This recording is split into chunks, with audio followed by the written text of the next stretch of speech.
Kyafu w'eggwanga lino mutabani wa Museveni Muhoozi yasuze agamba he wants my husband's testicles. Muhoozi has his own testicles. Why does he need my husband's testicles?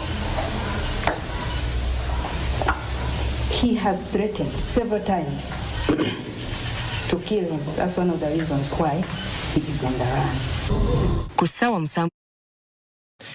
Mutabani wa President Museveni abeera agamba nti ayagala ensigo z'omwami wange. Naye ddala mutabani wa mwami Museveni General Muhoozi talina nsigo ze, ensigo z'omwami wange azaagaza ki? Olunaku olwaleero omukyala Babi Itungo agenze maaso n'okubeera nga annyonnyola bannaddiini abamukyaliddeko makaago olunaku olwaleero, era ngenda kuba nkuwa embeera nga bw'etambudde.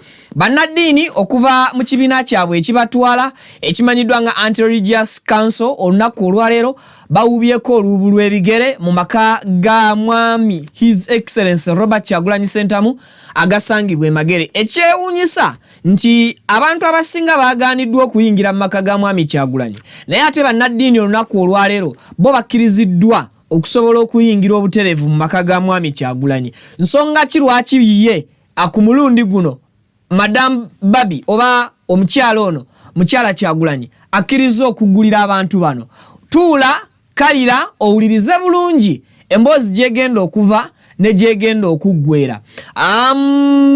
Ekyokubiri, olunaku olwaleero mukyala Dr. Kano Kiiza Besigye onono naye atuuzizza olukuŋŋaana lw'abamawulire era bw'atyo n'ategeeza eggwanga nti Dr. Kano Kiiza Besigye waliwo olukwe lw'okwagala okumuttira munda mu kkomera. Bingi ebiwuniikiriza omukyala Winnie Kiiza byannyonnyodde mu lulimi Oluganda ffenna lwe tutegeera obulungi, lwe tugenda okubeera nga ate oba oliawo tuwuliriza emboozi eno obuvo n'obudde. Embeera gy'alimu mbi, yaddusiddwa mu ddwaliro olunaku olw'ejjo era nga obulwadde bwe n'engeri gye yaddusiddwa mu ddwaliro okumujja mu kkomera e Luzira tugenda kubeera tubitunuulira. Omukyala ayogedde ebiwuniikiriza ensi, oba oliawo byotasaanye kubeera nga ogenda kusubwa. Dr. Hildaman Kiyaga ono yagenze maaso n'okubeera nga ate olunaku olwaleero avaayo n'alangirira kiki ekigenda okubeera nga kiddako eri bannamawokota North. Dr. Hildaman Kiyaga agamba nti agenda kuddukira mu kkooti era yamaze dda okukwata fayiro ze, agenda kubeera nga ayolekera eri amateeka ate awaabire omukyala Mary Kyambadde eyagenze maaso n'okulangirirwa nga omuwanguzi ow'ekifo ekyo. Tugenda kuba tutunuulira Dr. Hildaman lwaki addukidde mu kkooti, ddala kituufu obuwanguzi bwabaddeyo oba obuwanguzi bwe nabwo tebwabaddeyo. Olunaku olwaleero kikakasiddwa nti omuwendo ogusoba mu bantu 5 abakwatibwa okuviira ddala wiiki ewedde nga bano bonna basangibwa mu regions ez'enjawulo batandise okubeera nga baleetebwa mu makooti ag'enjawulo. N'abamu ku abo abasembyeyo bye tugenda okubeera nga tukuwa byebyo ebifaananyi byolaba ebibadde ku mbeera ebadde mu kkooti e Masaka. Omulamuzi wasomedde abantu 100 n'omusobyo emisango egy'enjawulo. Emisango gino tejawukana na gisomebwa mu regions endala, so nga ate ne same ne ewa Honorable Muwanga Kivumbi Butambala nayo kkooti olwaleero etudde era nebaako bangi besindise ku limandi. Ennaku tugenda zikuwa zibagenda okwebakayoko, and of course oyo ye mulamuzi mu bitundu eby'e Masaka wa kkooti esookerwako ento agenze maaso n'okuba nti asomera bano emisango egy'enjawulo.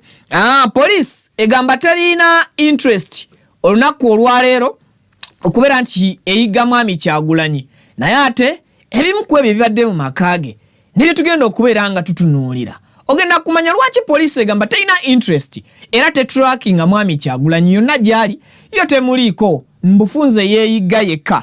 Naye oba oliawo ebibadde mu makaage olunaku olwaleero bye bigenda okutuwa nga bannayuganda kye tusobola okukkiririzaamu mu bigambo byani bye tusobola okuba nga tutrustinga. Owa NRM eyafudde mu Kalungu East bamuziise lunaku lwaleero, amaziika ge gabaddemukko okwogera ebisongovu olw'ensonga nti abamuziise basuubizza okulumbagana abasirikale abagenze maaso n'okukola ekikolwa ky'okubooya amasasi agaamujja embudde. Nzikiriza ankusabe video giweka like era nkwanirize mbutongole ku Mukutu Viki exclusive video boboji wadde ka like ngo subscribinze ku mukutu tuyingirirewo emboozi ya Babi akkiriza bannaddiini okuyingira mu maka Mwami Kyagulanyi waatabadde olunaku olwaleero. Nsaba tugende butereevu mu video Pavin tutandika. CDF w'eggwanga lino mutabani wa Museveni Muhoozi yasuza agamba he wants my husband's testicles. Muhoozi has his own testicles. Why does he need my husband's testicles? He has threatened several times to kill him. That's one of the reasons why he is on the run. Ku ssaawa 7 ez'amalya g'ekyemisana olwaleero abakulu okuva mu kibiina ekigatta enzikiriza mu ggwanga Inter-Religious Council of Uganda nga bakulembeddwamu ssentebe waabwe era nga Ssaabalabizi w'ekkanisa ya Uganda Dr. Stephen Kazimba Mugalu basimbudde okuva ku woofiisi z'ekibiina kyabwe okwolekera ew'omukulembeze w'ekibiina ki NUP Robert Kyagulanyi Ssentamu e Magere. Nga kyajja batuuke ku geeti ya Kyagulanyi basoose kuyimirizibwa ab'ebyokwerinda abaludde nga baguumye ku maka ga Kyagulanyi ne babaako ebibuuzo bye babasoya oluvannyuma ne bakkirizibwa okweyongerayo. Mu maka ga Kyagulanyi bannaddiini bayaniriziddwa mukyala we Babi Itungo okubakkakkanya emitima bano batandise na kubawonga eri Omukama okusobola okubavvuunusa embeera yonna gye bayitamu mu kaseera kano okuli ne taata w'amaka gano Robert Kyagulanyi Ssentamu okuwaŋŋanguka okuva mu maka ge. Emirembe mukyala n'abaana ne famire yonna Okristo Yesu Mukama waffe. Twagadde kwogerako naawe naye okusinga okulaba nga weetuli n'okumanya nti wadde tetubeera wano n'awaliwo abantu abasaba tusabira abantu bonna abali wano n'abali mu kkomera bonna tubasabira. Kazimba atugambye nti okujja mu maka gano kuli wansi w'enteekateeka zaabwe ez'okutuuka ku bonna abaayita mu kulonda ne bavaayo nga tebawangudde. Ng'ayogerako gye bali Itungo ababuulidde nti abakuumaddembe nga bategedde nti bannaddiini bagenda kukyalako mu maka gano bazinzeeko obwabwe ne baamuka amaka ga Kyagulanyi okulaga ekifaananyi nti amaka gano tegali mu buwambe era ng'abalaze obukakafu bw'obutambi bwe bakutte. I have tried twice to leave this house. Naye bangaana okufuluma era nga bonna mwe mufunye obuzibu okuyingira. Maama wange yava mu kyalo omukadde oyo najja okundaba enamuggalirawo. Nina emikwano bagezezaako okujja tebasobodde ne bannamawulire babagobye emirundi egiwera ndowooza nabo bakimanyi. Essimu yange ebeerako lwe baagadde balina drones ze batambuza ekiro ezeetoololako zirina sound eremesa otulo bamakinga sure emisana tetwebaka n'ekiro tetwebaka. Waliwo n'ebyambalo by'abasirikale bye tukubyeko amaaso munda mu kikomera kya Kyagulanyi awagambibwa okuba nga we babadde basula ko n'eddaala kwe balinnyira okugwa munda. Abuulidde bannaddiini ng'omwami we bwe yasalawo okwetegula amaka ataasa obulamu bwe era ng'okuva nga 16 abadde aliira ku nsiko. Kwali kiro Mwami Kyagulanyi n'amanya nti it's not a usual thing era kawuka kaali kakulumyeko wakalaba kakolaki. So he had to escape. Naye twakiriziganya nze nsigale kuba nina abantu bange ab'okubeerawo nabo. Mu mbeera enno agamba nti n'ekyokulya kati bawa mu makiwamme anti ab'ebyokwerinda tebakkiriza muntu yenna kubaleetera kyakulya nga kino kyalabiddwako n'olunaku lw'eggulo ateekerateekera ekibiina ki NUP Lewis Rubongoya bwe yagaaniddwa okuyingira n'emmere gye yabadde abaleetedde. Munsonyiwe tetubawadde kakunywa na kakulya kuba naffe tetulina. Naye ekirungi tulina abakkiriza abasiiba. Abaloopedde n'obubaka obutiisatiisa aduumira amagye g'eggwanga General Muhoozi bwazze ateeka ku mitimbagano ng'aweranga bw'agenda okukwata Kyagulanyi amutuuseeko obulabe. CDF w'eggwanga lino mutabani wa Museveni Muhoozi yasuza agamba he wants my husband's testicles. Muhoozi has his own testicles. Why does he need my husband's testicles? He has threatened several times to kill him. That's one of the reasons why he is on the run. Bano nga tebannasimbula kugenda magere basoose kutegeeza bannamawulire bye baalaba mu kulonda naddala obunkenke n'okuggyako omutimbagano ekyakosa ennyo obulamu bw'abantu ko n'okutiisa abalonzi. Obuuma buno obusoma endagamuntu bwe bayita biometric systems kasita butaakoze abantu ne baggweerwamu ddala amaanyi. Enkola eno yaleetedde ebifo ebimu okubaamu obuvuyo era abantu bakyebuuza na kaakano bwajja kukola ki. Ng'oggyeko bino bagamba nti abakuumaddembe mu bitundu ebimu baasukkiriza obukambwe ne bawuttula abantu ng'abalinga abazizza emisango. Ababadde bavunaanyizibwa ku kwerinda babadde bakaali bulala. Mu bifo ebimu kyadde kyetaagisa naye mu bifo ebirala abantu babadde bakakkamu nga olukaalikaali lw'ebyokwerinda terulina na makulu. Bano baliko bye basabye akakiiko k'ebyokulonda okuteeka mu nkola. Abatambuza obululu obwo nga buwedde okubala bangu okunnyonnyola lwaki ebifo ebimu birimu okuvulugavuga ennamba ebintu ne bitafaanagana nga gye byavudde eno gye bibalirwa. Bano nga tebannasimbula kugenda magere basoose kutegeeza bannamawulire bye baalaba mu kulonda naddala obunkenke n'okuggyako omutimbagano ekyakosa ennyo obulamu bw'abantu ko n'okutiisa abalonzi.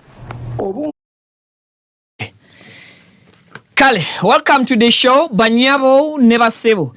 Lwaki mutabani w'omukulembeze w'eggwanga omuduumizi w'amagye General Muhoozi ayagala ensigo z'omwami wa Babi Itungo?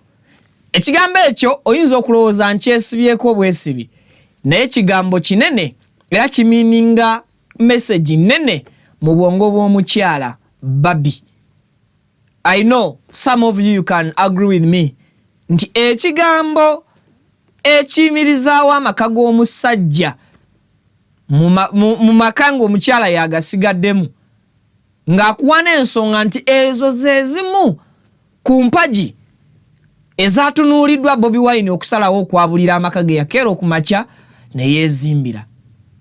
Olunaku olwaleero abataba enzikiriziganya mu kibiina kyabwe mwe beegattira ekya Anti-Religious Council bakutte ekkubo ne boolekera mu maka ga mwami Kyagulanyi okusobola okuba nti boogerezeganyaamu n'omukyala Babi kozi bakimanyi bulungi bagenza okugendayo nti mwami Kyagulanyi Ssemaka taliimu mu maka ago, yawaŋŋanguka gye batamanyi wa gy'ali n'okutuusa olunaku olwaleero. Wabula to remind you oba okujjukizaako akakiiko kano keekamu oba Inter-Religious Council Pavini bw'onaaba ogenze mu footage wo ogenda kusinkana President Museveni bwe yabadde ng'ali e Rwakitula. Abantu bano be bamu, simanyi oba ogenda kunfunira katambi ako, era abantu bano be bamu abaali ku mukolo President Museveni gwe yateekateeka ogumukulisa akalulu, of course nga yeebaza banne bwe bakolaganya obulungi okusobola okumakinga sure nti omukolo gwabwe gutuukirizibwa, and of course ne campaign bazikubye olukumu mutwe n'akalulu ne bakamegga nga bwe baselebratinga. Now Inter-Religious Council oyinza okubuuza lwaki yagguliddwa ng'abantu ab'enjawulo abagezezaako okwakisesinga amaka ga mwami Kyagulanyi bo babaganye. Babi akutegeezeza nti ne nnyina amuzaala kamusindika bambi maama yeesitula okuva ewaka mu kyalo ajje mu Kampala abudeebude muwala we amubeesebeesa amuleeteddeyo ne ku kamere ku kantu. Maama baamukomya ku geeti abasirikale nga tebaagala kumanya, era amagye agaali gakuuma n'abasirikale bonna aba agencies ez'enjawulo abaali bakuuma mu maka ga mwami Kyagulanyi tebaaganya ku recognizinga maama wa Babi nti waali azze atindiza olugendo lunene oba oli awo ayingire munda anyumyeko ne muwala we. Maama n'akyusa ekkubo n'addayo nga bw'agambye nti alina emikwano nga mukyala wange nga mukyala wo ng'abakyala ab'enjawulo.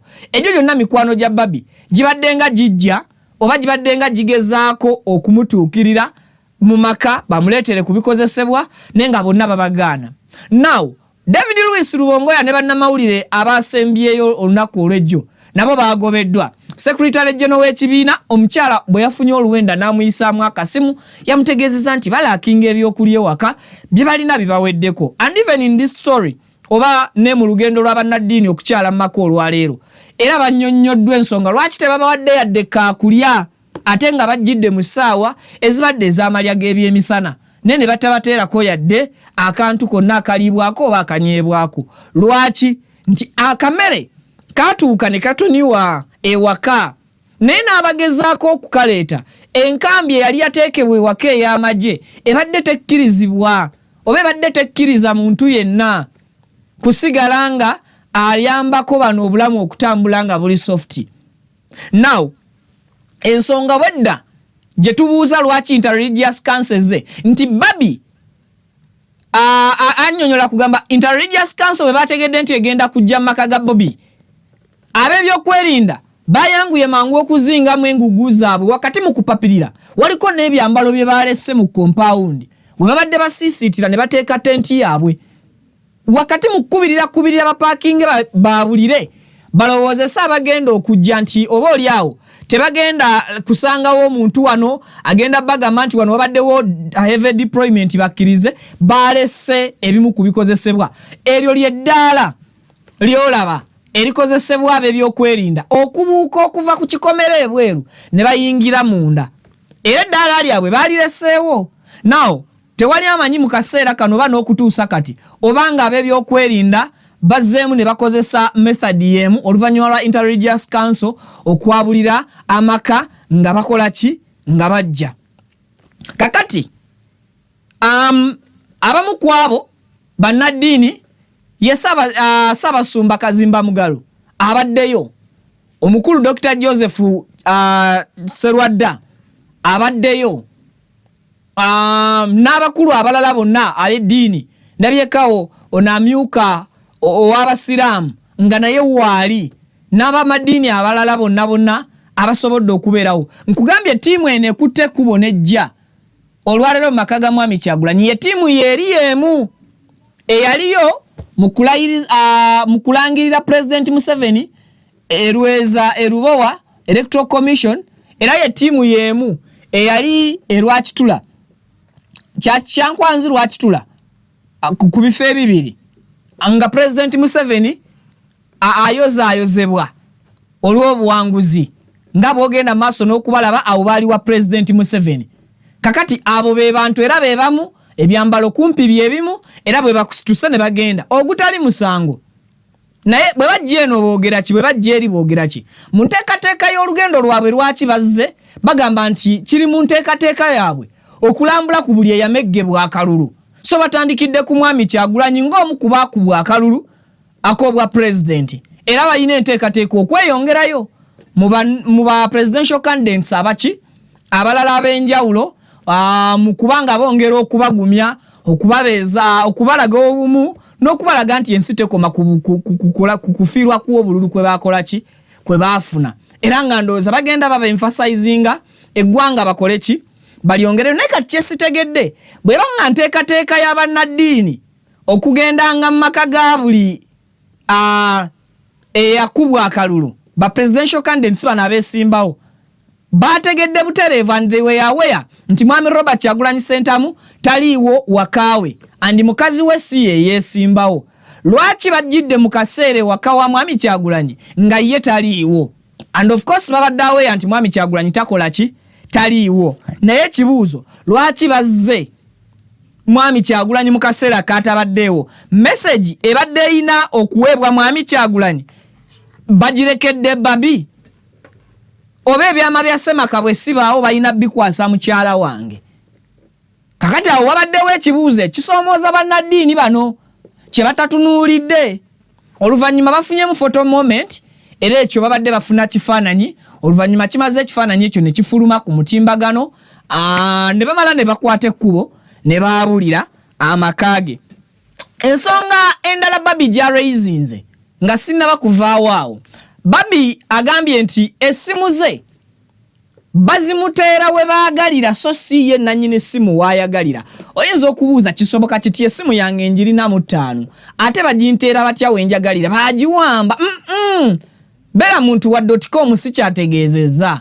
Akugambye nti network nga bwe bannyonnyodde Bobi Wine bwe yannyonnyodde mu biwandiiko bye yakoze ku mutimbagano gwe nti internet oba network ne bwe ziba za kuba bukubi simu bazimuteerako we baagalira era ensonga lwaki yave wakaawe ze zimu ku nsonga ze yayagala okubeera nga considering oba ze yatunuulira nti ewakaawo ta receiving amasimu ne bw'abaaga receiving ze gamonitaringibwa tu bagamuteerako bo we bakola ki we baagalira ab'ebyokwerinda kitegeeza nti bakyanga network oba bagezaako okubeera nga batambulira ku masimu ku ddi lwe baagala akuba essimu of course obeera n'ennyonta singa bakuggyako obwetaavu bw'okukuba n'okureceiving amasimu katugeze okumala essaawa 6 bakimanyi mu ddakiika 3 singa bazzaako network yo ogenda kurashinga okukuba amasimu and even ababadde bagenda okukubira oba badde baagala okukubira mu zino essaawa 6 eziba ziyiseewo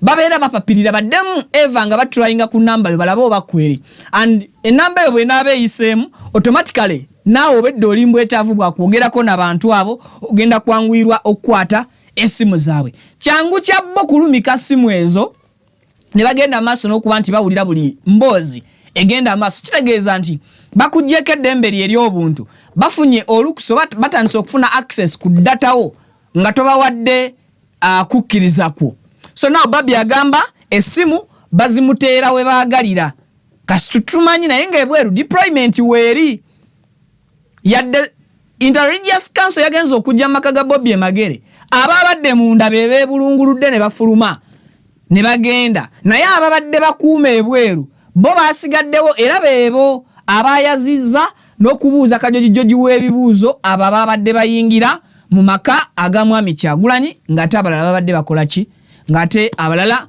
babadde bagaanibwa so ye ensonga ebadde Emagere kakati Interreligious Council mwebale ku essala gye muwadde bangi ku bantu ndabyeko olwalere akawungezi nga bagamba Babi teyali bagulidde lwaki Babi abatuuzizza mu nju lwaki tabatuuzizza mu tenti oba mu compound mu Buganda tuyina olugero olugamba nti mu nju temuba kkubo oba ewakawo omuntu tewabaawo kkubo likuggusa mu nju ekivunulwa nti buli muntu ajje ewaka aba muki mugenyi ate omugenyi asobola okufuuka omuki omugeyi oba ntegeerekese ate n'omugenyi asobola okufuuka omuntu gwe bagenda okugeya kakati Babi engeri gyekiri nti mukyala yakuzibwa yabuulirirwa era ali mu Buganda n'empisa z'obuntu ziri mu ye kibadde kimukakatako okugenda maaso n'okuba nti ayaniriza abantu bano and of course n'okubabuulira biki byayitamu ekisinza okubeera nga kinkwatako bambi ku mutima kyekigambo kyabagambye nti mujjidde mu ssaawa za kulya nesiina kantu konna kenkoze eki kembawadde nti oba mugire mugayagayako another thing Babi abalaza akatambi okuva ku CCTV footage CCTV camera eziraga butya ab'ebyokwerinda gye babadde munda mu kikomera kyabwe yes akatambi ako kakulu nnyo police bwe badde ng'ebeera mu kikomera kino oba ebitongole by'ebyokwerinda sigenda ku emphasizing nnyo ba police oba maje ne ebitongole by'ebyokwerinda at large babadde nga bateera ddala enkambi munda kati nga buli muntu abuuza obujulizi buli wana police oba I mean Interreligious Council lwalero bagiwadde obujulizi obwakatambi akalaga okuva ku CCTV ki footage oba cameras oyo footage wa CCTV camera alaga butya police bwe badde yasimba enkambi zaayo munda nga yasimbira ddala ne patrol zaayo munda mu kikomera ekitegeeza nti ebigambo ebibadde biwandiikibwa Babi oba Bobby ku mikutu gyabwe bibadde bituufu biine ebibibakinga now police wevaayo netugamba tebadde na interest yonna mu tracking Mwami Kyagulanyi I think awusinza giwakanya n'entandika okuba ebituli mu nkola yaayo ey'ebintu oba mu ngeri gy'issuinga statements zaayo so eyo bwe mba nvuddeyo ndowooza nga tirewo ddala lumu police eri side kiwano police yagenze maaso n'okubeera nti oba oli awo egaana esamba gy'ebigambo ebijoogerwako ku buvunaanyizibwa yo bwegamba ntena bufunamu nnyo interest obuvunanyizibwa obwo buli wano eriwa yo police olunaku olwaleero wano bamuyita mwami ani tembuze nno yino njefunye yes kati wano abadde annyonnyola yeeno Kampala Metropolitan Police Chief Officer SSP Donald Muhwezi omwami Donald Muhwezi oba omumanyi Pavini oba mukuweereze mukuwe yagenze maaso n'agamba nti Bobi Wine tebalina nnyo interest mu ye okumukwata olw'ensonga wuuyo mukuteereddeko Pavini mubafunira abantu mbatereyo mbasomere ebigambo byo wano yagambye nti oyo yakwanaganya police ku side y'ebyobufuzi yatabaganya police mu side z'ebyobufuzi now bagamba SSP Donald Muhwezi agambye nti tebalina interest yonna mu kunoonya mukulembeze wa National Unity Platform kansome mu luzungu nga bwe kiri Police Chief Officer SSP Donald Muhwezi says police are not concerned about the whereabouts of National Unity Platform leader Robert Kyagulanyi Ssentamu, also known as Bobi Wine. According to him, police have absolutely zero interest in tracking Kyagulanyi's location, and his situation is supposedly not different from that of other former presidential candidates after the January 15th general election. Clearly, this is the kind of honesty that deserves a standing ovation. Then, omukulu oyo akwanaganya police kuye side y'ebyobufuzi agamba nti balina mbonga bo kigendererwa kyonna oba tebannafuna mu bwagazi oba nsonga ebasindiikiriza kutandika kulondoola mwami Kyagulanyi wawaali singa babadde bagirina ensonga eyo oba oli awo baali badde batandise dda okubeera nga bayiga mwami Kyagulanyi okulaba wa gyali na bamukukunuddeyo batya ne police egamba teyina nnyo interest mu kaseera kano so mwami Kyagulanyi alabika yeekweka bibye oba ali ku safety ye but remember ebigambo bya CDF nga sibizeemu nnyo bikulagaawo ku screen byonna biconfirming nti mwami Kyagulanyi anoonyezebwa and of course ne situation eri mu makage byebimu ku ebyo ebiraga nti mwami Kyagulanyi oba oli awo yeetaagibwa then bwe kiba nga kiri bwekityo tunulira ku possibilities lwaki police teyina interest mu mwami Kyagulanyi oba ddala kituufu police eyina interest mu mwami Kyagulanyi omuwandiisi omu ansanyudde nnyo ayongeddeyo n'awandiika n'agamba nti we don't know of any other former presidential candidate whose home looks like a military barracks complete with armed men, armed vehicles and strict visa restrictions. Maybe this is the new definition of not interested. Ekyo kikulu nti bwekibanga tekitegeeza omuntu eyasimbyewo n'avuganya ku bukulembeze bw'eggwanga ng'ewakaawe watunulanga enkambi y'amagye military barracks era nga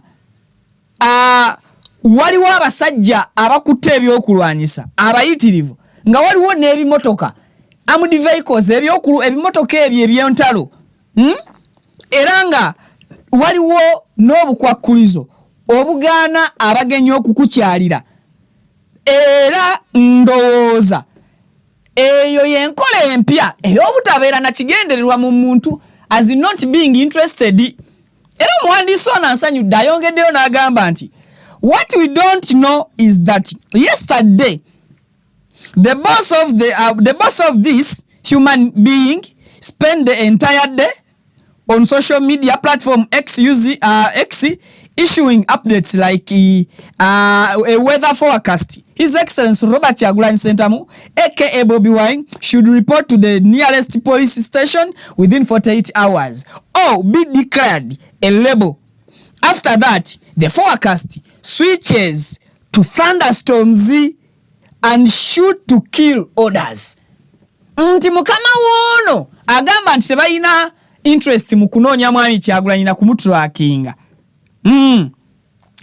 Yavuddeyo olunaku lulamba yalumaze ku mutimbagano gwa X nga awa kapya ku kapya update kapya ku kapya nga obupya bwatuwa buyikanga weather forecast chechi mu Luganda kuba bikyukanga mbeera ya budde bikyuka buli budde ng'embeera y'obudde bikyuka ng'embeera ya budde nti mwami Kyagulanyi agende maaso n'okuba nti yeewaayo ku poliisi emuli okumpi obutasuka ssaawa 48 nti singa anaalemererwa wakuba nti alangirirwa nga omuli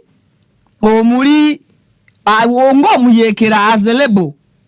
After that oluvannyuma lwa byonna the forecast switches to thunderstorm. Embeera y'obudde yakyuse neefuuka ya kiraddu ya kibwatukira and order shoot to kill ze zaafulumye. Order ez'okumulabira ne bamukubirawo essasi ze zazzeeko okubeera nga zikola ki? Okubeera nga zifuluma. Omuwandiisi ono n'ayongera n'akugamba atya? N'akugamba nti what you are carefully forgetting to mention that the entire election was a total scam. Museveni was declared winner with 71%, and everyone was expected to clap and move on. Instead, the whole country looked like it was attending a national funeral. No celebrations anywhere except maybe in a few boardrooms where rigging, surfing and impunity were on the day's agenda. Mbu kyewetaaga okumanya n'obwegendereza obw'ekitalo. What you are carefully forgetting, oba ekyo kyeweerabidde n'obwegendereza obw'ekitalo. Akakiiko k'ebyokulonda nga kagenda maaso n'okuba nti kooleka oba nga kajjayo bakooleka obubbi bwe kakozesezza. President Museveni yalangiriddwa nga awangudde ku bitundu 71 ku buli 100. Era mu kaseera bwe bamulangiriridde tewaliwo yadde muntu n'omu mu ggwanga yakubye engalo. Era n'akulaga nti abantu ebintu babitutte bwe batyo ne batambula ne bakola ki? Ne bagenda era immediately bambwangu ddala abantu babadde nga abafiiriddwa omuntu ow'amaanyi mu ggwanga bwe batyo tewali muntu n'omu yasobodde kutegeera ssanyu lya buwanguzi bwa muntu awangulidde ku bitundu 71. N'agamba tewali n'omu ya celebratinze wantu wonna okuggyako abo abatono abali mu mbeera z'okubba obululu oba abo abatono nnyo abali ku kakiiko akabbye oba akenyigidde mu kibba bululu ekyagenze maaso mu kutiikinga obululu n'okutiisatiisa ebyabadde byonna mu bululu olw'ebiruubirirwa byabwe. So the big question remains, ekibuuzo ekinene kisigala nti if Museveni already won so comfortably, singa mwami Museveni aba yawangudde mu mirembe, why deploy the police and the army at Bobi Wine's residence? Lwaki mwali badde musindika police n'amagye mu maka g'omu ku beesimbyewo mwami Kyagulanyi? He never asked for security. Tasabanga ku byakwerinda. Unless okujjako, of course, mpozi you are protecting him from celebrating too hard. Mpozi nga mmwe mugezaako kumuziiza butajaganya wakati mu buki mu bulumi. You say you are not tracking him. Mugamba temumulondoola. Fair enough. Ekyo kirungi bwe kibanga temumulondoola. But he cannot feel safe with you camped at his gate like tenants who forgot to pay rent. Naye tekimufiiringisa oba tekimuwuliza bulungi okubeera ewakaawe nga mmwe mutadde enkambi yammwe nga enkambi eyo mugitadde n'ebweru wa geeti oba n'emunda wa geeti nga ssebo mulinganga oba mufaanaganyeeko ng'abapangisa abapangisa abasabibwa ssente za renti nga tebazirina ne babaggalira ne basalawo okuflootinga oba ne basalawo okubeera ebweru wa geeti nga bwe banoonyeza rent ono omwana yakawandise. It is therefore safe to say that the NRM occupation stole an elephant and is now trying to transport it on a border without helmet in rush hour traffic.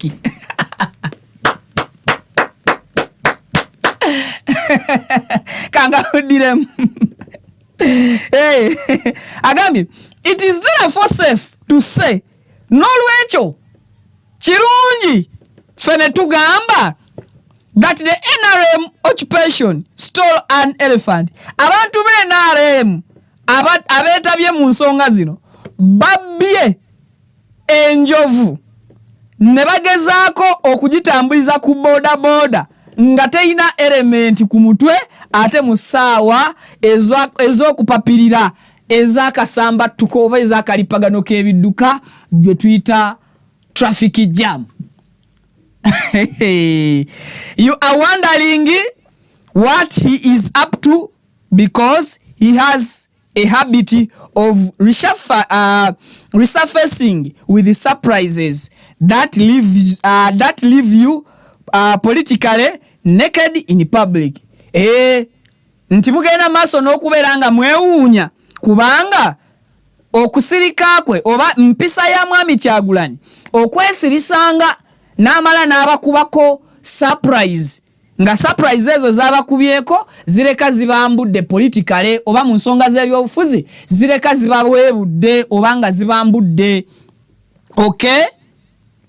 Aliensi. For now, you can sleep peacefully because he somehow escaped. Nti essaawa zino musobola okwebaka kutulo kubanga yagenze maaso n'okutoloka. Despite your guarding every inch of his home. Newankubadde mugezaako okukuuma buli luta ewakaawe. Now, what is a magic trick worth applauding? You cannot explain how he disappeared. Ekisinga okubeera nga kyewuunyisa temusobola mbukunnyonnyola butya Bobi Wine bwe yatolose. So you comfort yourselves by telling the public that you are not tracking him. Era olwokuba temumanyi butya bwe yatolose mugezaako okulaga ensi nti temubiriiko ebyo tebina na bibakwatirako temuyina interest mu kunoonya Kyagulanyi ludda wa waali. Be honest mubeere b'amazima and shame the devil muswaze sitaani. Just say it clearly mukyogere lwatu oba lunywe. You are tracking him oti omusajja mumulondola mumunoonya. But the GPS is baffling. Naye GPS oba ekifo kye waali kibuukabuuka temumanyi watuufu mukitangatanga.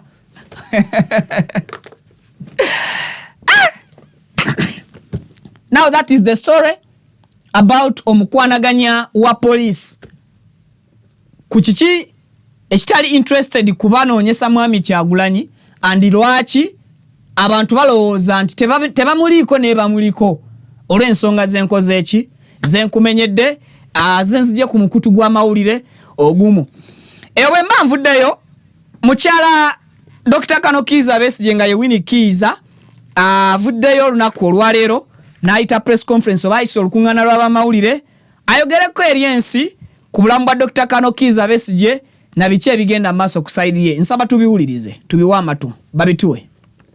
Basibe ba prisons balabirwa prisons ye embeera ya Kano Besigye Dr. Besigye si nnungi nti ate ye si musibe ng'abalala bali basibe ba prisons balabirwa prisons ye musibe wa Museveni n'omutabanyi ate bayinamu aba military abamukuuma. Mu budde buno weekend nga basibye ekomera yalwaliddemu lwaki kiki ate lwaki tebamukiriza kwogera n'abasibe abalala ali mu solitary confinement. Tutegeera tutya ekigenda mu maaso lwaki bamugaana okulaba omusawo we. Era Dr. Nandi musiima nnyo kubanga bulijjo guno mulundi gwakubiri abeegayirira nnyo okumukkiriza okumuleeta mu ddwaliro lye. Era abaserikale ba prisons baŋŋambye nti siina kwogera ku mbeera ya Dr. Besigye. Naamukubya akafaananyi ne baŋŋamba nti akafaananyi bwe nkafulumya tebajja n'okumukkiriza okukomawo mu ddwaliro ly'omusawo we. Ate ekyo kiki? I will not be blackmailed. Akafaananyi jakkabawo mukatwale. Kubanga why should it be a secret that a leader of the opposition is sick and the prison authorities are hiding his sickness, are bringing him at night and not telling his family? Why? So I'm saying, ngamba nti President Museveni, stop it. Obuntu bulamu tobuyina Museveni. Ate ekikulu kyenjagala mutegeere, Museveni kino takikola nti butemu ng'abatemu abo simanyi abanoonya ssente oba kino. Akikola Dr. Besigye kubanga Besigye ategeera pulaani ye gy'alina ku ggwanga lyaffe ate tagikiririzamu ate agiwaanyisa. Besigye yasalawo to oppose him peacefully. Amutya. Alina pulaani eno emyaka okuteekako omutabanyi bafuge wamu. Eyo pulaani Besigye tagikiriza ate agyogerako ate agiwaanyisa. Kyekyo kyokka. Bino ebisangosango temuli kantu, si bye bisoose. So ngamba President Museveni, you are exposed. Stop there. Stop there. If oba oyagala okutta Besigye ng'ali mukomera, this will not end the resistance to you and your plans. So kyekyo kyembadde njagala okubabuulira amawulire mugawa Bannayuganda bategeere kiki ekigenda mu maaso. Embeera y'eggwanga gye tulimu si nnungi. Bamulanze nti awangudde akalulu, eyavuganya naye Robert Kyagulanyi yeekwese. Kale ekyo kiki? Ffe abalala ffenna tuli mu kazikiza, tetumanyi kigenda mu maaso. Tuwulire abantu battiddwa Bulwa, Butambala wa, tetumanyi kigenda mu maaso. Atusazeewo. Omulala opposition leader ali mukomera mu wiiki eno y'akazikiza, mulwadde, ali bubi. Ekyo kiki? Buno buwanguzi ki? Siraba ajaguza President Museveni. Mugamba free Besigye, free Uganda, retire. Ebyobufuzi obuveemu, ofuze emyaka giyise. Okay. Kale, songa za Dr. Kizza Besigye sigenda zongerako kigambo, but obingi ebigenda maaso n'okuba nti ebigatta. Obufu obufaanaganako bwe buto Dr. Hudamani alangiridde nti olwaleero ye atandise prosesi ey'okulaga obutali bumativu bw'emivuyo egyetoweka mu kulonda kwa Mawokota North. Nabwe kityo agenda kwekubira enduulu mu kkooti asobole okulaba nga claiming obuwanguzi bwe bwagamba nti kituufu bannamawokota baabumuwa. Naye omukyala Mary akyambadde n'amuyita kulitalaba okukakana nga alangiriddwa ng'omubaka owa Mawokota North. Dr. Hilderman naye katumulabe babituwe. Yenze Kiyaga Hilary Innocent Dr. Hilderman omubaka wa Mawokota. Ekibiina kyange ekya National Unity Platform kyampa omukisa okuddamu okwesimbawo ku tiketi yaakyo era nze yakikwatira bendera ku mutendera ogwo. Nagenda e Mawokota n'enfeffeta obuwagizi era ndi musanyufu okutegeeza ensi nti abannamawokota bonna baakeera okusimba layini era ne bampa obululu obusukka 2.5 ng'eyanziririra yali 1,700 something. naye ekyewuunyisa nti ate eyanziririra gwe balangirira ng'omuwangizi nga bwe twabalaabala nali musinga obululu obugenda mu 8 naye olw'okuba tukkiririza mu kibiina kyaffe tulinze ekibiina kyaffe okutugayidinga ku kiki kye tuba tuzzaako nga nze naalibadde nadduse edda mu kkooti naye olwaleero ekibiina kitudde okutugayidinga butya bwe tugenda okukwata ensonga zino so kwe kujja waliwo ababadde babuuza ng'osirise ennyo ku nsonga eno olw'okuwa ekibiina ekitiibwa mbadde nkyasirisa okulinda ebiragiro bya bakama bange ate tujja kuba tubategeeza ekiddako naye ng'obuwagizi twabufuna kati bwe budde okugenda obbulwanirira era tumanye ekibiina kigenda tugayidinga wa gye tulina okujja obuwagizi bwaffe bwe baatubbako emisana tu. Yenze Kiyaga Hillary ino. So Dr. Hilda Mani ensonga bwatyo bwazitutte. Yes, amaze okubanga aziwayo eri kooti yegende maaso n'okuba nti etaputa ebintu bino oba oliawo mu mateeka ebalabe wawe yawangulira wooli we yabbira obululu wawe yalangirirwa mu bukyamu. Kakati abasibe wetwogerera abakwatibwa okuvira ddala wiiki ewedde nga tuyingira akalulu okutuusa olunaku olwaleero bagendera ddala kumpi muwendo gw'abantu 5 bannanga abantu nga basibiddwa nnyo.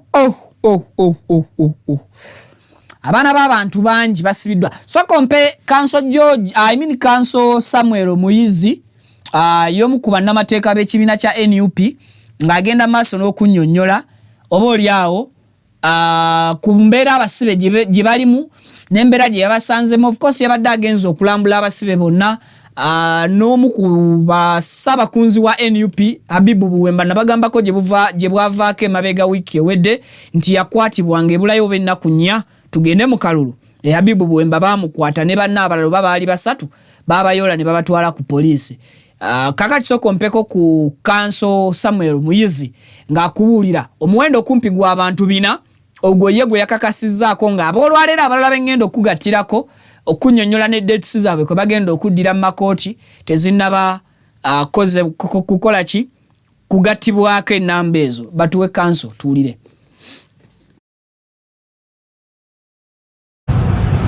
Batubuulidde nti ekiro kya jjo lokka baleese abawagizi ba National Unity Platform abasukka mu 4 babasanze bwe baba bebaka mu mpalo omu asooka ate nga yebase busimba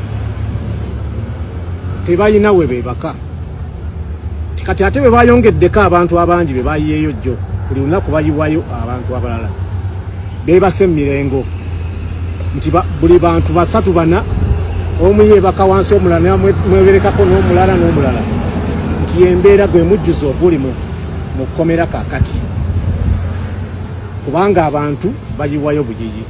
Twekubiriza kooti ffe nga bannamateeka zino zembeera ezaleeta mu mateeka okuba nti omuntu yeeyimirirwa asobole okuwoza nga ava bweru. Kiyamba gavumenti okendeeza omujjuzo okuba terina makomera gamala ate ne kiyamba n'eddembe ly'omuntu okuba n'eddembe lye ery'okweyimirirwa. So kooti tugigambye mu mateeka kyekyo lwaki etteeka ly'okweyimirirwa lyateekebwawo. Ekyokubiri olwakubayira okuba nti terabika era etteeka ery'okusaba omuntu okweyimirira lyateekebwawo nti bw'oba tonnamanya ddi bwe munaatandika kuwoza oba nga tonnamanya bbanga lye munaawolezaamu. Tukirabye ennaku zino nga rimandi yeeyambisiddwa okubeera ku kibonerezo. Tulina abantu be tulabye ng'omusango gwabwe alina bw'aba wakusibibwa mu mateeka ayinza okusibibwa emyezi nga 6, ayinza okusibibwa omwaka gumu, naye nga ate ali ku rimandi okusukka n'ebbanga bandibadde bamusalira. So okwewala omuntu okubeera nga ate alinga ali mu kusavinga sentence oba ekibonerezo, ekooti yandibadde musango ogufaanana nga guno. Omusango gwe bataddeko gwakweyisa ng'ekitagasa. Simanyi oba omukulembeze ow'oku ntikko owa National Unity Platform ng'ali mu mirimu gy'okuteekateeka ebyokulonda mu ggwanga ebigenda mu maaso ng'ateekateekera omukulembeze we Honorable Robert Kyagulanyi Ssentamu buvunaanyizibwa bwamutumiddwa ekibiina bwe gibanga emirimu egyo tegigasa nti bakufuula ng'eyisa ng'ekitagasa ng'okola emirimu egyo then okulonda kwaki kutegeka okulonda kwaki ebiina by'obufuzi byaki obukulembeze bwaki era lwaki tugenda mu kulonda ng'osobola okukwata national mobilizer w'ekibiina ow'oku ntikko olw'okuba ali mu mirimu gy'okuteekateeka ebyokulonda mu kiseera ky'ebyokulonda ndowooza kibalaga nti gyegino emisango emijweteke egyeyambisiddwa okuggyawo omukulembeze oyo mu bantu ne mu nteekateeka y'okulaba nti akalulu tekabbibwa ne mu nteekateeka y'okutegeka okulaba nti akalulu tukatambuza bulungi ekyo kyekigendererwa ekirabibwa n'ayonka ekyakwasizza omukulembeze waffe Abibu Buwembo n'abakulembeze abalala bamukirabye abamu. Kale kakati kooti ez'enjawulo okuvira ddala olunaku olw'eggulo abantu abo 1,400 be bakuwadde bebo NUP be yakaregistalingako balinako ba polling agents baabwe abalina okukuuma akalulu abasukka ndowooza mu 1,000 abonga ba agent balina n'ebiboogerako appointment letters ezikakasa nti ba agents naye baabayoola nga bwe bakugambye Nakaseke nti bakwata aba agents abasukkira ddala mu 5 ewamu Honorable Lutamaguzawo yabadde annyonnyola ku page ye n'ebitundu ebirala bazzenga bakinnyonnyola. So kakati abakwatiddwa olunaku olw'ejjo batwaliddwako mu kooti ya KCCA ku City Hall then abo n'abalala ne batwalibwa ku kooti ya Mwanga 2 e Mengo, abalala ne batwalibwa ku kooti ya Buganda Road, abalala ne batwalibwa e Kanyanya. Bano abasinga baba remandinze mu prisons ez'enjawulo kuliko be batadde Naggulu, waliwo be batadde Kitalya, waliwo be batadde Ruzira. Kakati kuliko abagenda okukomawo mu kooti nga 28 omwezi guno ogwa January, ate mulimu abalala abagenda okukomawo ng'ennaku z'omwezi 23 omwezi guno ogwa January. Kuliko abalala abagenda okukomawo mu kooti okuva ku limandi nga 13 ogwokubiri, abalala bakomewo nga 16 era ogwokubiri, n'ennaku z'omwezi endala kutandikira ku 23 January ono gwe tulimu n'okweyongerayo mu nnaku endala. Kakati mu kooti e Masaka bano nabo abaleeteddwa babadde basukka mu 1,000 kati bano 1,000 Council Samuel Muizi abadde tannabagatta ku 2 kyovola bankugambye nti omuwendo gwambuse waggulu ne gugenda mbasibe abasukka mu bimeka mu 5 abayoleddwa just mu nnaku ezitawera na 7 oba ze tusobola okugamba nti wakati kati wa wiiki emu. Kwabo basomeddwa emisango egy'okweyisanga ekitagasa ne basomerwa emisango gy'okukuma ebipiira mu makubo okwonoona ekkubo, ne basomera emisango gy'okulemesa abantu abalala abali ku byabwe n'omusango kyawo batuweko katambyako mu kooti. Babadde ku court grade 1 e Masaka and of course omulamuzi abadde mitambo gy'omusango gwabwe bamuyita Abdallah Kaizi. Kaiza not Kaizi, Abdallah Kaiza. Batuweko kubibadde munda mu kooti e Masaka tulihe omusango bwe charged with various offences. Sentongo Anthony Wimatia charges for your unlawful assembly, destroying roads, of roads, and common nuisance. You can count that on the same day, destroying the roads in Masaka, replaced and burning tires. The third count that you object, public use of the road transport by placing bricks and stones. The third count of common nuisance that on the same day in Masaka you burnt tires, roads and roads, causing injury and obstruction, causing annoyance and inconvenience to the public.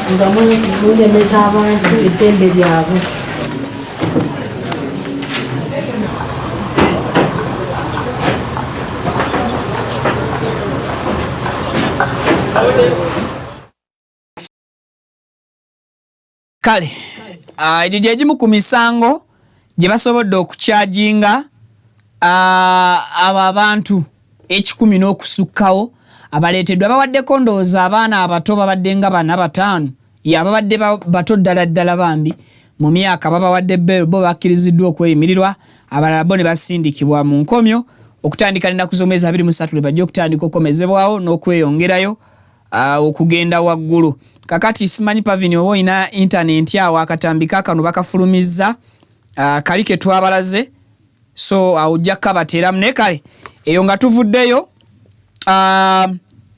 bwe tuvaayo eyo mu district y'e Kalungu oba mu Kalungu East waliwo abantu bana NRM abaziise muvubuka munnaabwe bwe balumiriza nti yattiddwa abamu ku bapoliisi era nga bamuziise wakati mu bulumi ne mu kweweranga bwe batwalira omusirikale eyasse munnaabwe ekibonerezo naye kyagenda okufiiringamu mu bufunzi abadde nga bagamba nti balindirire ekijja si muntu.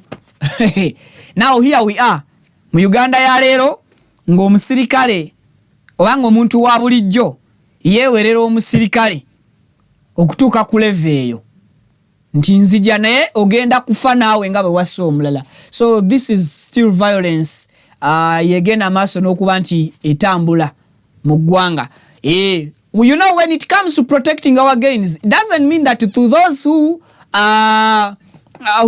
support General Yoweri Kaguta Museveni and who doesn't support NRM and General Yoweri Kaguta Museveni at large. It is always we are in the same boat. Yes. Tuli mu lyato litya limu, we are in the same basket. Tuli mu kisero kimu. Whether you're supporting NRM government or you're not supporting NRM government, bwe baba bakuba amasasi collateral damages police zebala tegenda government collateral damages twagalaza pate egundi collateral damages zibeera ku buli pato oyinza n'okusanga nga abamu ku ofiisa bekubya amasasi nga nabo babaliddwa mba collaterals. So those who are protecting their gains should even know they can lose their gains still. Okay? The most important gain gy'olina is your life. Ekyo kyekintu kyetusobola okusooka okukuuma bulamu. So if a police officer cannot see you and cannot recognize you as a person who supports the NRM government or cannot recognize you as a person who oppose the NRM government, definitely you have no gains to protect. You will be counted as a collateral damage during their operations. Yes. So you should be aware, you should know that collateral damages are not one-sided. It could be you.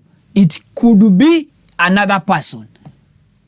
Now you're busy insisting that you're also facing the police officer, you're going to face the police officer and also mumuwe chiyabawadde ekyokubajjamu omuntu wammwe. I promise you that you will also lose another person. Maybe you, the leader, to lose your life.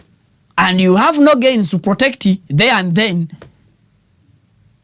Ojja kuba singa kakutanda n'okiteeka nnyo obwongo ffe ab'NRM tebatukuba ffe ab'NUP tetugambwako kigenda kubeera gy'oli okujjukira ng'otuuse emagombe nti obulamu bwali bukulu. Kigenda kubeera gy'oli okujjukira nti n'abawagira Museveni bafa era kibeere gy'oli ogamba nti bw'omuwakanya boyi ogenda boyi bwesoogera naye ng'ebisobola okuntwaliramu. You should always express your feelings, but be careful. Know your limits. Yes, that's why the Constitution offers freedom of expression, freedom of speech. Okay? Freedom of suppression. Nebirala. ebyo byonna mulina okubiteeka mu bwongo. New pit baziisa abantu bayitirivu. Kati nno nze atalina newengwa naziise nga poliisi eyakubye omwana wa anti wange amasasi yaziikiddwa.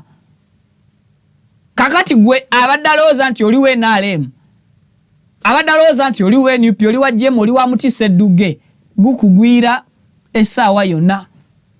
Politics tomweyibaaliramu. Akatambi okatuwadde nga baziika tonna katuwa. Mbadde mmanyi kamera yange yakaddako. Kali katuwe tukalabe.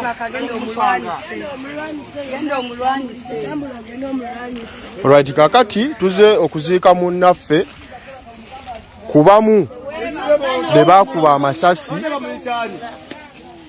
Ono gwe bayita Franka, olwaleero tumuziise, tuli mu Kalungu East. Yono munnaffe gwe bakuba amasasi. Sekindi gwe yakuba amasasi.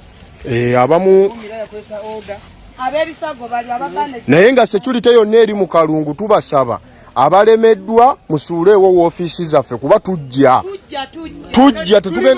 tetugenda kukirizibwa abantu baffe kufa mu nfa bweti, tugenda kujja n'abasigadde bali mu bewererera kubatta mu nzita y'emu nga bwe basse munnaffe.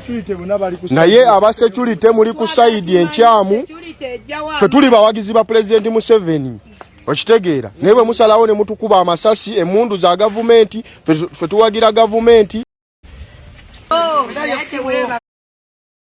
Kale yeye embeera kambalekerayo akatambi kano redi nakabalaze ne tumaze ne receiving akatambi okuva omukyala Babi akalaga footage nga bakuuma ddembe beetegule wakawe. Abo wetegereza bulungi akatambi ako ogenda kulaba nga poliisi bagikwatiriza ku kamera nga yeetegula ejje ebintu ku kkubo okulaga embeera nti eri munomo tewaliwo misanvu na jimu nga balina bwe babitwala ne patrol yaabwe. So tutereyo akatambi ako.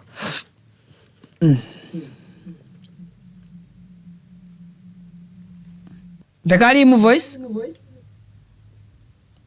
Wanji? Okay. So akatambi ke sinkane mu updates eziddako mbeere bulungi mweraba.